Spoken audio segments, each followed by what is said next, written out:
શ્રી યમુના પાન. શ્રી યમુનાજીમાં સ્નાન કરતાં પહેલાં શુદ્ધ જળથી સ્નાન કરી લેવું જરૂરી છે. અશુદ્ધ અને અપવિત્ર શરીરથી શ્રી યમુનાજીમાં સ્નાન કરી શકાય નહીં. શ્રી યમુના સ્નાનની સાથે શ્રી યમુનાજીનું પાન કરવું જોઈએ. પયપાન કરવાની એક પદ્ધતિ છે.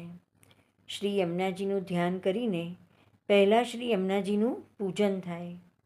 તેમના કિનારે બેસી શ્રી યમુનાજીને દૂધથી સ્નાન કરાવાય. પછી પુષ્પમાળા ધરાય.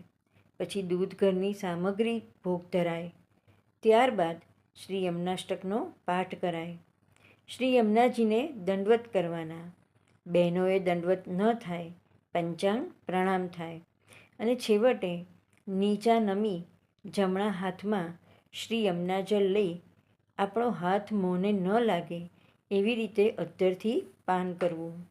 આમ 3 વખત પાન કરી શકાય. શ્રી યમુનાજીના કિનારે બેસી શક્ય તેટલા શ્રી યમુનાષ્ટકના પાઠ કરવા. 41 પદ પણ ગાવા.